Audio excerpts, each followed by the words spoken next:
खुदा ना खास्ता ज़रा सी भी कोताही करेंगे तो यकीन जानिए इसका नुकसान हम तमाम को उठाना पड़ेगा। और मैं इसलिए आपसे कह रहा हूं कि लफ्ज़ अहम और नुकसान इसलिए इस्तेमाल कर रहा हूं कि आप जानते हैं कि एक नई रियासत तेलंगाना तकरीबन तश्कील दी जा चुकी है और मैं पिछले 2-2.5 साल से इस बात को आपके सामने कह रहा हूं, दोहरा रहा हूं। जब कभी महबूबनगर में जलसे हुए दौरान खिताब इस बात पर मैंने बार बार कहा और आज भी आपकी तवज्जो इस तरफ दिला रहा हूं कि एक नई रियासत जो तश्कील पा चुकी है, मुस्तकबिल में ये नई रियासत का सबसे बड़ा फायदा अगर किसी को होगा तो वो संघ परिवार को होगा। मैंने जिस वक्त ये बात कही 2 साल पहले तो बहुत से लोगों ने मुझ पर तनकीद की। रिवायती तौर पर जो हमारे मुखालिफिन हैं, जिनको काम काज खुश नहीं है, सुबह उठते की मजलिस को गाली देना और सोने से पहले मजलिस को गाली देकर सोना, और ऐसे मुखालिफिन है कि अगर उनको मालूम हो जाए कि कल सुबह में इनकी रूह कब्ज की जा रही है तो बजाय रात भर अस्तगफिरुल्लाह बोले वो मजलिस को गाली देते रहेंगे। वो मुखालिफिन बाज लोग मेरे उस बयान पर तनकीद किए और यकीनन उनकी तनकीद में इखलास भी था, मगर मैं आज इन तमाम लोगों से कहना चाह रहा हूं और आप तक अपनी बात को पहुंचाना चाह रहा हूं कि आप थोड़ी देर के लिए गौर करिए, अपने दिलों पर, अपने दिमागों पर जोर डालकर सोचिए कि एक नई रियासत जब तश्कील पा चुकी है, मैं क्यों कह रहा हूं और बार बार कहता रहा हूं और आज फिर दोहरा रहा हूं कि याद रखो महबूबनगर के मेरे गयूर नौजवानों, अगर तुम मेरी बात को नहीं समझोगे तो कल जब नुकसान उठाओगे तो तुमको मेरी इस आवाज के जुमले याद आएंगे कि हां, मजलिस के स्टेज से असदुद्दीन ओवैसी ने इस बात को दोहराया था। मैं इसलिए कह रहा हूं मेरे अजीज दोस्तों कि तेलंगाना से जिस तेजी के साथ तेलुगु देशम का खात्मा हो रहा है, इसलिए खात्मा हो रहा है कि तेलंगाना की आवाम में तसव्वुर करती है कि तेलुगु देशम आंध्रा वालों की पार्टी है, इसलिए रंगारेड्डी में तेलुगु देशम खत्म हो चुकी, निजामाबाद जिले में तेलुगु देशम खत्म हो चुकी, आदिलाबाद जिले में तेलुगु देशम खत्म हो चुकी, महबूबनगर में भी तेलुगु देशम खत्म होने जा रही है। ये तमाम डिस्ट्रिक्ट्स में, जिलों में जहां पर तेलुगु देशम खत्म हो रही है, कमजोर पड़ रही है, ये जो सियासी ग्राउंड खाली हो रहा है, मैं आपसे सवाल करना चाह रहा हूं। इस सवाल का जवाब देने के लिए ना आपको ना मुझे रॉकेट साइंटिस्ट होने की जरूरत है। आप खुद बताइए कि ये तेलुगु देशम के लीडर या तो टीआरएस में कूद जाएंगे, ये तेलुगु देशम के लीडर या बीजेपी में कूद जाएंगे, ये तेलुगु देशम के लीडर या फिर हाथ से हाथ मिला लेंगे। मगर ये जो ग्राउंड खाली हो रहा है, वो जो वोटर जो तेलुगु देशम को वोट देता था, वो कभी भी कांग्रेस और टीआरएस को वोट नहीं देगा, वो कभी भी मजलिस को या फिर लेफ्ट के पार्टियों को वोट नहीं देगा। उनके लिए एक ही रास्ता है कि बीजेपी को वोट दो, और यही होने जा रहा है। मैं तो समझ रहा था कि शायद थोड़ा वक्त लगेगा संघ परिवार को मजबूत होने के लिए, मगर मेरा जो मुशाहिदा है, जो मैं जिले तेलंगाना का दौरा कर रहा हूं इस बल्दिया के इंतखाबात में, मुझे ये कहना पड़ रहा है कि तेलुगु देशम की कमजोरी की वजह से, और तेलुगु देशम यकीनन कमजोर होगी, उसके कमजोरी की वजूहात तो चंद्रबाबू नायडू के बेवकूफी के फैसले हैं, मगर इसका फायदा राष्ट्र संघ परिवार को पहुंच रहा है। इसीलिए मेरे अजीज दोस्तों, आपको अपनी जमात को मजबूत करना जरूरी है। और अगर कोई ये समझ रहा है कि नहीं कांग्रेस है, टीआरएस है, नहीं मेरे दोस्तों, तुम्हारी आवाज मजलिस इत्तेहादुल मुस्लिमीन है, तुम्हारी पहचान मजलिस इत्तेहादुल मुस्लिमीन है। जब दूसरी जानिब दुश्मन मजबूत हो रहा है, जब दूसरी जानिब वो लोग मजबूत हो रहे हैं जो हमारे वजूद के खिलाफ है, दूसरी जानिब वो ताकतें मजबूत हो रही हैं जो सेकुलरिज्म पर भरोसा नहीं और यकीन नहीं रखती, ऐसी ताकतों का मुकाबला करना ये कांग्रेस और टीआरएस की बस की बात नहीं है। ये लोग सिर्फ जबान से बड़े बड़े बातें करेंगे कि नहीं ऐसा नहीं हो सकता, मगर जमीन पर जो हालात पैदा हो रहे हैं, इसीलिए मेरे नौजवानों आज पहले से ज्यादा जरूरत है कि आप अपनी जमात मजलिस इत्तेहादुल मुस्लिमीन को मजबूत करें। और जो लोग ये समझ रहे हैं कि असदुद्दीन ओवैसी सिर्फ बल्दिया के इलेक्शन के वोटों को बटोरने के लिए बात कह रहा है, मैं उनको चैलेंज कर रहा हूं कि मैं वोटों को हासिल करने के लिए नहीं कह रहा हूं, न ही जज्बात में लाने के लिए कह रहा हूं, बल्कि हकीकत को सामने रखकर आवाम के दरमियान में खड़े होकर कह रहा हूं। और अगर मैं ये गलत कह रहा हूं तो मैं उन तमाम लोगों के से सवाल करना चाहूंगा जो हमारा मजाक उड़ा रहे थे। बताओ, जब यहां पर महबूब नगर में ज़िमनी इंतखाबात हुए तो कौन सी पार्टी का उम्मीदवार कामयाब हुआ? जब निजामाबाद में असेंबली के ज़िमनी इंतखाबात हुए तो कौन सी पार्टी का उम्मीदवार कामयाब हुआ? मैं तमाम लोगों से जो आज यहां पर बैठे हुए हैं या अपने घरों में बैठकर सुन रहे हैं या फिर मेरी तकरीर को रिकॉर्ड कर रहे हैं, मैं दावत फिक्र दे रहा हूं हर वो मुस्लिम अक़लियत को महबूब नगर के कि अगर आज तुम खामोश बैठोगे, अगर आज तुम मजलिस इत्तेहादुल मुस्लिमीन को इस इलेक्शन में मजबूत नहीं करोगे तो याद रखो असेंबली इलेक्शन में तुम अपने आदमी को कामयाब नहीं कर सकते। यहां से आप अपने उम्मीदवारों को कामयाब करो। असेंबली इलेक्शन में जो कोई भी मुस्लिम अक़लियत का उम्मीदवार किसी पार्टी से खड़ा रहेगा, मैं ऐलान कर रहा हूं कि हम उसकी तायीद करेंगे, मगर शर्त यह है कि आप अपने उम्मीदवारों को कामयाब करो। वरना ये कांग्रेस पार्टी, वरना ये टीआरएस, वरना ये सुनिए, वरना ये कांग्रेस और टीआरएस क्या करेंगे कि नहीं नहीं आप मत ठहरो, अब हमको मोदी को रोकना है, हमारा साथ दो, यही बहाना बनाएंगे। और अगर कोई कांग्रेस का लीडर जाकर कहता है, मैं आपके सामने खुलकर कह रहा हूं कि कांग्रेस पार्टी के एक बहुत बड़े लीडर मुझसे फोन पर बात किए और बात करके कहा कि एमपी सीट के, महबूब नगर के एमपी सीट के बारे में आपकी क्या राय है? तो मैंने उनसे कहा, मोहतरम पहले यह तो बताओ महबूब नगर के असेंबली सीट का क्या होगा? तो वो सीनियर कांग्रेस लीडर ने मुझसे कहा, असदुद्दीन ओवैसी साहब, अगर महबूब नगर से कोई मुस्लिम अक़लियत का कैंडिडेट खड़े रहेगा तो दूसरे लोग कहेंगे कि मैं 150% मुसलमान हो गया। तो मैंने कहा, ये 150% का मतलब क्या है साहब? मैं पहले ही मैथ्स में कमजोर हूं, इसलिए पॉलिटिक्स में आया। अगर मैथ्स में मजबूत होता तो साइंटिस्ट बन जाता, कुछ और करता। तो बोले, आप नहीं समझे मेरी बात को। मैं नहीं समझा। तो बोले, नहीं, उनको देंगे तो मेरे को दूसरों का वोट नहीं मिलता। ये टेलीफोन पर मुझसे कहा गया और वक्त आएगा तो उनका नाम लेकर महबूब नगर में बताऊंगा इंशाअल्लाह ताला। मगर ये सोच आप तक पहुंचा रहा हूं, ये सोच है इन लोगों की, ये सोच है इन लोगों की कि अगर महबूब नगर से कोई मुस्लिम अक़लियत को कैंडिडेट बनाएंगे तो 150% हमको मुसलमान समझेंगे। ये सोच है इन लोगों की, ये फिक्र है इन लोगों की। अगर इसके बावजूद भी आप उनको वोट देना चाहते हैं तो दीजिए वोट उनको। आप जमहूरियत है, मैं आपको रोक नहीं सकता, मगर मैं आपसे एक ही बात कह रहा हूं कि वक्त आ चुका है कि करवट लेना पड़ेगा महबूब नगर से। यह नहीं हो सकता कि सिर्फ मजलिस 2 या 3 सीट पर कामयाब हो। हकीकत तो यह है कि पूरा महबूब नगर का एक वोट मजलिस इत्तेहादुल मुस्लिमीन को मिले और यहां से 10 से 11 अरकान बल्दिया आपके मुंतखब वो कराए। तब जाकर जब आपके 11 मजलिस के कारपोरेटर जीतेंगे, झक मरा के यहां से असेंबली के कैंडिडेट को देंगे, झक मरा के देंगे।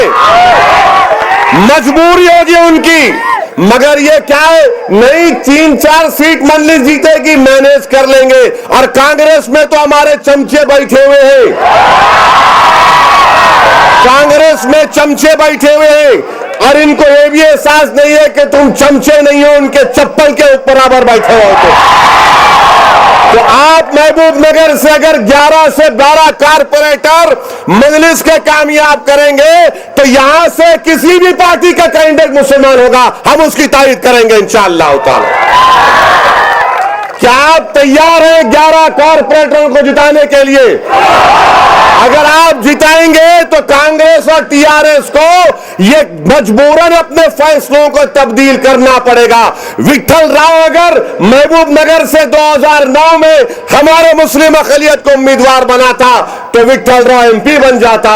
मगर मैं आपसे कह रहा हूं कि आज इस इलेक्शन में 11 कारपोरेटर मंजिल से कामयाब होंगे तो कांग्रेस रहने दो, तेलुगु देशम रहने दो, टीआरएस रहने दो, ये बोलेंगे नहीं। करीम नगर का मुसलमान अब करवट ले चुका है, एक इनकलाब नौजवानों में पैदा हो चुका है। अगर आप वही सही इनको वोट देंगे, नहीं नहीं कांग्रेस का कोशिश क्या है, कांग्रेस की कोशिश क्या है, नहीं हमारा छोटा भाई है, ये वार्ड से उसको डाल दो, ये वार्ड से उसको डाल दो, यानी हमको लड़ाने की बात। मंजलिस के अगर 11 कारपोरेटर 10 कारपोरेटर जीतेंगे तो इनका दिमाग हल्का होगा, इनका दिमाग हल्का होगा। अरे नाम कोतवाल रखने से कोतवाल नहीं हो जाते। आओ मैं तुमको दावत दे रहा हूं, सही मानों में इस डाइस पर आओ तो तुमको सारी दुनिया की कोतवाली मिलेगी। इब्राहिम साहब से मैं कहना चाह रहा हूं कि इब्राहिम नाम है तो आग में कूदना काम नहीं है।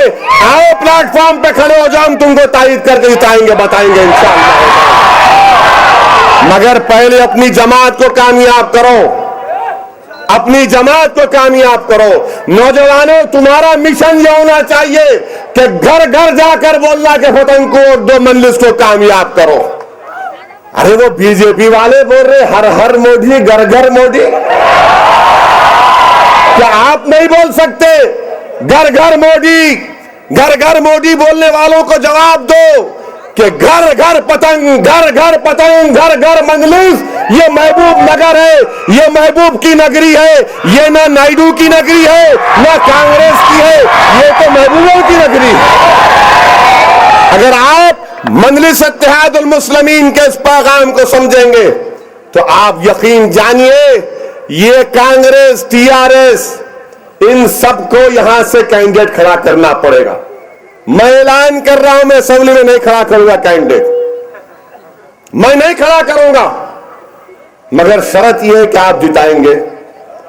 अगर आपको अपने एमएलए को कामयाब करना है पहले बल्दिया इलेक्शन में अपनी ताकत दिखाओ, वरना ये कांग्रेस वाले बोलेंगे नहीं इनके 4 आ गए हमारे 3 आ गए, हो गया ना,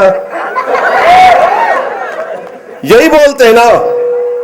और अगर जाके कोई असेंबली का टिकट दो बोले तो बोलेंगे भाईजान आपका वोटर लिस्ट में खाली 34,000 नाम है महबूब नगर के, आप कहां जीतते? अच्छा हम नहीं जीतते तो हराएंगे, मगर मेरे भाई अब हराने का टाइम भी नहीं है, अब जीतने का टाइम है। तेलंगाना की 119 की अराकीन असेंबली में हमारी तादाद, हमारी आवाज बननी चाहिए, क्योंकि जब मोदी के नाम पर सब लोग मुत्तहिद हो रहे हैं और सब लोग पैगाम पहुंचा रहे हैं, गांव गांव जाकर पैगाम पहुंचाए आरएसएस का और मोदी का, तो क्या मेरा हक नहीं बनता कि मैं महबूब नगर के हर घर पर जाकर आपसे कहूं कि आओ अपनी जमात का साथ दो, आओ अपनी जमात को वोट दो? क्या मैं इतना कमजोर हूं कि एक जालिम जिसके ज़ेरे क़यादत गुजरात की सरजमीन को हमारे खून से लाल किया गया, वो हिंदुस्तान का वजीर आजम बनने का ख्वाब देख रहा है? क्या सऊद्दीन ओवैसी इस बात का मुतालबा नहीं कर सकता? क्या सऊद्दीन ओवैसी महबूब नगर के नौजवानों से गुजारिश नहीं कर सकता कि मेरे भाई तुम्हारे खून की होली खेलने वाला जब अहमदाबाद से दिल्ली तक का सफर कर रहा है तो क्या तुम महबूब नगर को अपने लिए नहीं बना सकते? क्या तुम अपने उम्मीदवारों को तुम कामयाब नहीं कर सकते? क्या हमेशा ऐसा ही सोचते रहेंगे कि नहीं मेरा सगा भाई नहीं है, कलेरा भाई है, मेरे 200 वोट उस वार्ड में, मेरे 100 वोट उस वार्ड में? नहीं, पूरा महबूब नगर तुम्हारा है, हर घर तुम्हारा है, हर वोट तुम्हारा है, मगर शर्त यह है कि हमको इत्तेहाद का मुजाहरा करना पड़ेगा। इत्तेहाद का मुजाहरा करना पड़ेगा। और याद रखो, ये जो सब तमाशे हो रहे हैं कि हम सेकुलर है, हम सेकुलर है, अरे मैं सब कुछ जान चुका। कोई सेकुलर, कितना सेकुलर, कहां के सेकुलर। मुसलमान को टिकट देने की बात आई तो बोले 150% हम मुस्लिम हो जाएंगे। और फिर ये पूछना चाह रहा हूं मैं, क्यों जही इब्राहिम को इलेक्शन गड़बड़ा, कोदंडराम क्यों नहीं आए यहां पर? कोदंडराम क्यों आके तायीद नहीं करे? आके तायीद करना था, नहीं करे। क्या नहीं, ये अजीब और गरीब मामला बन चुका कि वन वे ट्रैफिक हो चुकी है। ये ऐसा लगता है कि ये हमारे मोहल्ले जात, हमारे इलाके एटीएम सेंटर है कि हम खाली वोट डालना, इनको वोट डालना, इनको वोट डालना, इनको कामयाब करना। सही कहा अभी शरत ने कि क्या कांग्रेस पार्टी में खाली रेड्डियों का गलबा रहेगा? क्या तेलुगु देशम पार्टी में खाली चौधरियों का गलबा रहेगा? ये जमहूरियत है या क्या मजाक है? क्या आपको वोट डालना, मगर आपको वोट डालना, आपको एमएलए बनाना, आपको वोट डालना एमपी बनाना, आपको वोट डालना मिनिस्टर बनाना। अरे आखिर कब तक वोट डालोगे?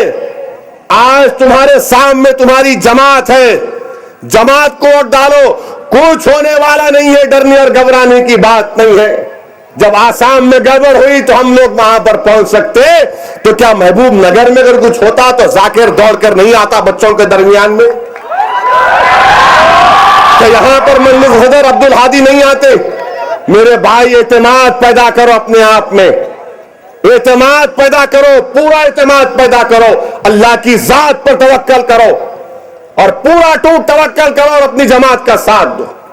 बहुत हो चुका, अब हमको करवट लेना है, तब्दील होना है। ये 4-5 कारपोरेटर से काम नहीं चलने वाला मेरे दोस्तों। जाकर महल्ले जात में देखो आप, क्या ये स्लॉटर हाउस का काम हुआ? चेयरमैन कौन बन गए? स्लॉटर हाउस का काम रुका हुआ। गली कूचों में जाओ, महल्ले जात में जाओ, मोरियों का इंतजाम, पीने का पानी का इंतजाम नहीं है। और तेलंगाना मिल गया तो कांग्रेस समझ रही जिंदा तिल इस्मात का बाटिल पी लिए लोग। हर कांग्रेसी बोल रहा हम दे दिए ना, हम दे दिए ना। क्या खाजा का लंगर है? दाल बोटी, दाल बिरयानी, दाल प्लेट पे इसके। कांग्रेस बोल रही हम दिए तेलंगाना, टीआरएस बोल रही हम दिए तेलंगाना, अब तो बीजेपी भी बोल रही हम दिए तेलंगाना। तो फिर क्या करना? आप दे दिए तो फिर 650 बच्चे क्यों खुदकुशी करे? वो बच्चों की बात ही नहीं करते कोई। 650 बच्चे खुदकुशी करे। शरद से पूछो आप, उस्मानी यूनिवर्सिटी के कितने दलित बच्चे, कितने बैकवर्ड क्लास के बच्चे, मगर सब बोल रहे अरे शर्म करो तुम लोग। कभी एक मर्तबा तो लिख जाना था, उन बच्चों को सोनिया गांधी से मिलाना था कि अम्मा, आपकी अम्मा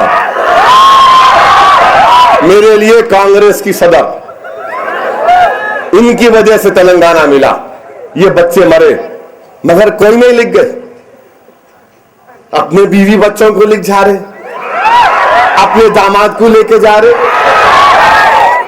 कांग्रेसियां जा रहे, एक एक जा रहे, फोटो ले रहे, अखबार में डाल रहे। मैं शुक्रिया अदा करके आया उनका। अरे मरने वालों को तो याद रखो, कभी हम नहीं भूलते भाई। जब हम बयान करते हैं चीजें तो उनको पसंद नहीं आता। क्या आज मजलिस ये बातें कर रही है? मैं ज्वाइंट एक्शन कमेटी से पूछना चाह रहा हूं, कोदंडराम से, कोदंडराम गारू, आप तो महबूब नगर के बाई इलेक्शन में कैंपेन करने को नहीं आए। क्यों नहीं आए? आपको बीमारी हो गई होंगी। पेंचिस हुआ करते उनको उस जमाने में, पेंचिस हो गया था कहते। हमारे बुजुर्ग बोलते हैं एरंडी का तेल साल में एक मर्तबा पीना कहते। आप कैंपेन करने को नहीं आए महबूब नगर में, बीजेपी जीत गई। अच्छा, मैं ये पूछना चाह रहा हूं,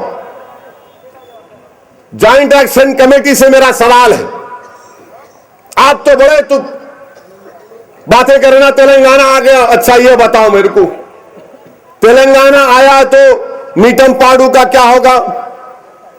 कलवा कुर्ती प्रोजेक्ट का क्या होगा? ये तेलंगाना के बिल में वाटर बोर्ड कमीशन बना दिया गया और तेलंगाना जो है अपर राइपीरियन स्टेट है, तो नीटमपाड़ू, कलवा कुर्ती, ये पानी कहां जाएगा? आप ये वाटर बोर्ड सही बनाया गया। पार्लियामेंट में खड़े होकर मैंने कहा कि गलत है, ये गैर दस्तूरी है। पानी जो है वो रियासत का मसला है, सेंटर का मसला नहीं है। मगर जॉइंट एक्शन कमेटी तो मिठाई खा रही थी, एक दूसरे को मुबारकबाद दे रहे थे। क्या तेलंगाना आप लिए? क्या तेलंगाना की हाईकोर्ट कहां है? बताओ मुझे। जॉइंट एक्शन कमेटी कहां है? तेलंगाना की हाईकोर्ट? क्या ये महबूब नगर की कोर्ट में जो बच्चे काम कर रहे, दलितों के, बैकवर्ड क्लास के, इनको नौकरियां मिलेगी? क्या तेलंगाना का हाईकोर्ट कब बनेगा? फिर इसके ऊपर बात नहीं करते। और हैदराबाद का law and order, joint action committee, ये तो बताओ कि हैदराबाद तो तेलंगाना का कोहिनूर है ना? हैदराबाद तेलंगाना का कोहिनूर है, बगैर हैदराबाद के कोई गाना नहीं है, ना बाजा है। हैदराबाद का लॉ एंड ऑर्डर गवर्नर के पास चला गया। ये कांग्रेस पार्टी और टीआरएस में जो चीफ मिनिस्टर बनने के ख्वाहिशमंद है, मैं उनसे पूछना चाह रहा हूं, मैं आपको दावत फिक्र दे रहा हूं कि क्या कोई तेलंगाना के 10 जिलों में से 8.5 जिले का लॉ एंड ऑर्डर उसके पास, 1.5 जिले का लॉ एंड ऑर्डर गवर्नर के पास? ये कौन सी बात है बताइए आप? कि हैदराबाद का लॉ एंड ऑर्डर, यानी तेलंगाना का चीफ मिनिस्टर अगर हैदराबाद में आया तो कांस्टेबल भी सलाम नहीं करेगा उसको, चल चल बोलेगा तू कौन है। ये और बात है कि हमको फिक्र नहीं है, हमको कोई सिक्योरिटी नहीं है। कांस्टेबल से लेकर कमिश्नर तक सब उठ जाते, मालूम होता मंदिर वाली शेरवानी आई तो परेशानी आ गई। मगर आप ये तो बताओ, ये लॉ एंड ऑर्डर आपका चला गया, आप क्या कौन से चीफ मिनिस्टर रहेंगे? हैदराबाद का कमिश्नर सुपर चीफ मिनिस्टर रहेगा। बताओ जॉइंट एक्शन कमेटी वालों, आप खुश है? आप खुश है? और अगर हैदराबाद यूनियन टेरिटरी नहीं बनी, और अगर हैदराबाद का जो टैक्स दूसरी जगह नहीं जा रहा, तो किसका है ये काम? मजलिस इत्तेहाद और मुस्लिमीन का काम है। हम अड़ गए थे कि सवाल ही पैदा नहीं होगा, इस पर कोई कॉम्प्रोमाइज नहीं किया जाएगा। मगर आप लोग तो खाली बोले थे ले लो ले लो, आन दो आन दो। अब आप बताइए, दिल्ली में जॉइंट एक्शन कमेटी वाले जबान नहीं खोल रहे आजकल। कोदंड राम सो गए क्या जाके? जरा जगाओ, कोई उनको पानी तो पिलाओ। अरे हैदराबाद के निजाम का, हैदराबाद हाउस दिल्ली का 7.5 एकड़ पर, ऐसी जगह पर निजाम ने हैदराबाद हाउस को दिल्ली में बनाया। पुलिस सेक्शन के बाद हैदराबाद हिंदुस्तान का हिस्सा बना। उसके बाद गवर्नमेंट ऑफ इंडिया ने हैदराबाद हाउस को लिया लीज पर, और उसके इवज में आंध्र प्रदेश भवन जहां पर है वहां जमीन दी, 14 एकड़ जमीन दी। बताओ जॉइंट एक्शन कमेटी वालों, क्या आप तैयार हैं एपी भवन दे देने के वास्ते? अरे बताओ, कोई तो जवाब दो, क्या आपका काम हो गया क्या? ठीक है, आप महबूब नगर को बाई इलेक्शन में नहीं आए, मगर आप खामोश क्यों बैठे हुए हैं? अजीज दोस्तों, तेलंगाना हासिल करना बड़ी बात नहीं है, तेलंगाना को सेकुलर रखना वो सबसे बड़ा चैलेंज। तेलंगाना में मुसलमान दलित का तहफ्फुज करना वो बड़ा काम, तेलंगाना में दलित और मुसलमानों को उनका हक मिलना वो बहुत बड़ा काम। तेलंगाना को तरक्की करना है तो संघ परिवार को खत्म करना है, तेलंगाना को और मजबूत करना है तो बीजेपी को खत्म करना जरूरी है। तेलंगाना का अगर सही मुस्तकबिल देखना है तो 17 पार्लियामेंट की सीटों में से एक सीट पर भी तेलुगु देशम या फिर ये आरएसएस के लोगों को कामयाब नहीं होने देना। मगर उसके लिए महबूब नगर की पार्लियामेंट सीट जीतना है तो महबूब नगर से हमारे भाई को टिकट देना पड़ेगा। आप टिकट दो, किसी को भी दो, दो को नहीं खड़ा करना, मैच फिक्सिंग नहीं करना। इसको भी दे दिए, उसको भी चुमटी दे, दोनों लड़ लो, जो होता देखेंगे। फिर क्या करते हैं, महबूब नगर की तारीख है, दो को लड़ा के पीछे से एक इंडिपेंडेंट उतारते। हम लड़ते लड़ते उन्हें जिनबाजी मार के चले आता। अब के बार महबूब नगर का एक एक वोट एक कोई पढ़ना, महबूब नगर का आपका एक एक वोट बल्दिया इलेक्शन में मजलिस को पढ़ना, महबूब नगर का आपका एक एक वोट असेंबली में एक कोई पढ़ना, क्योंकि हम एक को मानने वाले हैं, दो को मानने वाले नहीं हैं। समझे आप मेरी बात को? हम एक को मानने वाले हैं, हम एक को वोट देंगे। हम एक को मानने वाले हैं, एक को वोट देंगे। अब जो तीन को मानने वाले हैं उन्हें किधर को जाते नहीं मालूम मेरे को। इनका क्या सोचना, तहकीक करना पड़ेगा इन लोगों के बारे में कि बाबा क्या है तुम्हारा मामला। मगर आपसे फिर से कह रहा हूं कि मजलिस इत्तेहादुल मुस्लिमीन को मजबूत करना वक्त का तकाज़ा है नौजवानों, और बीजेपी बड़ी तैयारी से आ रही है। जहां देखो टीवी पर, टीवी खोलते कि टीवी वाले ऐसा दिख रहा कि मोदी से इनको क्या रिश्ता पैदा कर लिए। हर टीवी चैनल खोलो आप, मोदी मोदी। अरे ऐसा दिख रहा कि भाई दामाद की भी इतनी खुशामद नहीं करते हैं। हर टीवी चैनल पे मोदी आ गए। अब ऐसा हो जाएगा कि उन्हें वहां बैतुल खला गया तो भी दिखाते क्या है, उन्हें प्लेन से उतर रहे दिखा रहे, गाड़ी में बैठ रहे दिखा रहे, चीख रहे दिखा रहे, खांसे तो दिखा रहे, दस्ती से पसीना पोछ रहे तो दिखा रहे, पानी के घूंटों पे घूंटा पीता मजलिस का नाम आया तो वो भी दिखा रहे। अरे क्या होगा भाई टीवी वालों को। मगर ये जमीन की हकीकत नहीं है, ये जमीन की हकीकत कुछ और है। जिन लोगों ने बाबरी मस्जिद को शहीद किया था, याद करो नौजवानों, 6 दिसंबर तुमको याद है? मैं मजहबी जज्बात को मजरू नहीं कर रहा हूं, ना मैं ये बात करके आपसे वोटों की भीख मांग रहा हूं। मैं सिर्फ तारीख को याद दिला रहा हूं। अडवाणी सामने थे, 6 दिसंबर के दिन सामने थे, खुशियां मना रहे थे। मुरली मनोहर जोशी खुशियां मना रहे थे। मुरली मनोहर जोशी के गोद में जाके उमा भारती कूदी। अब क्या हुआ देख लो, बाबरी मस्जिद शहीद हुई। अडवाणी का मामला क्या हुआ, वजीर आजम बनने का ख्वाब देखता ही रह गए हूं। अडवाणी को अब उन्हें बोल रहे मैं गुजरात नहीं जाता हूं। अडवाणी को भरोसा नहीं है मोदी के ऊपर। उन्हें उस बच्चे को पैदा करे, दूध पिलाए, बहुत पाले पोसे, उन्हें बोल रहा नहीं अब तेरी जरूरत नहीं है, तुम बुढ़े हो गए, तुम अपने वाली जरूरत नहीं है। अडवाणी डर के बोल रहे मैं नहीं जाता अहमदाबाद को, गुजरात को, मैं नहीं जाता हूं अब। अरे नहीं आप जाओ। नहीं मैं नहीं जाता, वहां मेरे को अलंग डाल देंगे। देखो आप अल्लाह का इंसाफ। मुरली मनोहर जोशी बोले कि नहीं मैं मुरली बजाऊंगा बनारस में, लिख जाके कानपुर में डाल दिए कि नहीं वहां बांसुरी बजाओ अपने कानपुर में। ये बाबरी मस्जिद को लोग जो धोखा दिए, इनसे ये इंसाफ। अरे अडवाणी को मोदी पर भरोसा नहीं है। चंद्रबाबू नायडू आप कौन सी मोहब्बत में जा रहे? जो अडवाणी मोदी को पैदा किया, उसको मजबूत बनाया, चंद्रबाबू नायडू बोले नो मेरे को भरोसा है। हाँ तुम ससुरे के नहीं हुए तो किसके होंगे तुम। आप ये मामला इनका चल रहा है। अब वो हद तो ये हो गई, एक और फिल्म एक्टर जाके मिला करते उनसे, क्या नाम है उसका?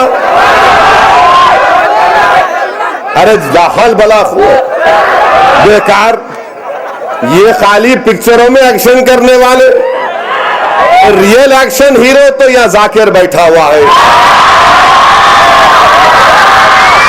ये एक्शन हीरो है।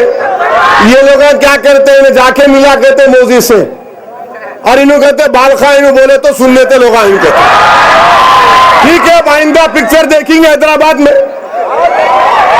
बताएंगे आपको। अब आपके बड़े भाई तो दाल नहीं गला सके, अब आप दाल गलाने की बात करें। अरे जिसको देखो, अरे हद तो ये हो गई कि आंध्र प्रदेश का साबिका डीजीपी दिनेश रेड्डी वो दिनेश रेड्डी जो अकबरुद्दीन ओवैसी पर केस बुक हुआ, क्या हुआ भाई? हाँ, टाइम हो गया? नहीं हुआ ना?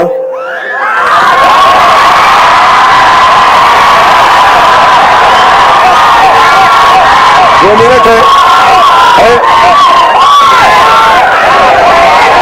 अरे सुनो सुनो, ये बैठो।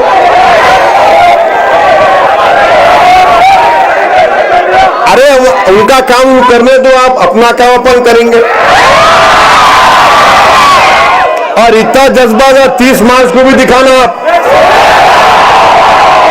30 मार्च को दिखाएंगे नहीं दिखाएंगे? सब जने जाके वोट डालेंगे नहीं डालेंगे?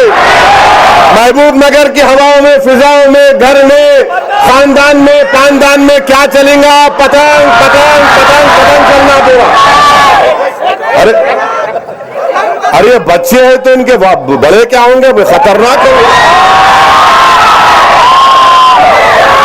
खैर भाई, तू बड़ा हुआ तो मैं तेरे को फूल कार पहनाऊंगा पहले इंशाअल्लाह।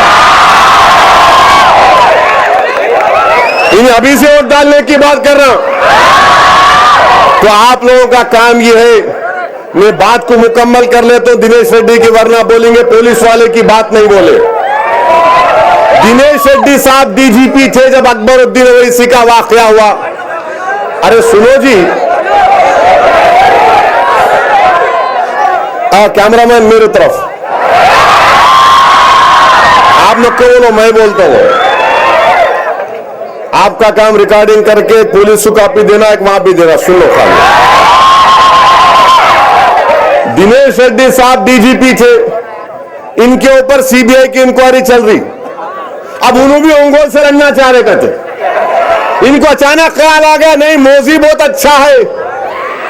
ये ज़हनियत है जो 6 महीने पहले पुलिस से रिटायर हुआ, 2 महीने पहले वो बीजेपी ज्वाइन कर रहा। महाराष्ट्र का सिटिंग, बंबई का सिटिंग पुलिस कमिश्नर वो रिजाइन करता, बीजेपी से इलेक्शन लड़ रहा उत्तर प्रदेश से। हिंदुस्तान की सीक्रेट सर्विस का चीफ वो सर्विस छोड़ता है, बीजेपी ज्वाइन करता है। हिंदुस्तान की मिलिट्री का चीफ वो रिटायर होता है, बीजेपी ज्वाइन करता है। अरे तुम लोग क्या सेकुलरिज्म की मुझसे बात कर रहे हो? तुम धोखा दे रहे हो सेकुलरिज्म को। तुम वर्दी में भी थे तो खाकी चड्डी पहने हुए थे, तुम वर्दी में भी थे तो दुश्मन थे मुसलमानों के, तुम दुश्मन थे हिंदुस्तान के सेकुलरिज्म के। पहचानो नौजवानों इन लोगों के चेहरों को और मुत्तहिद हो जाओ, एक एक वोट का इस्तेमाल करो।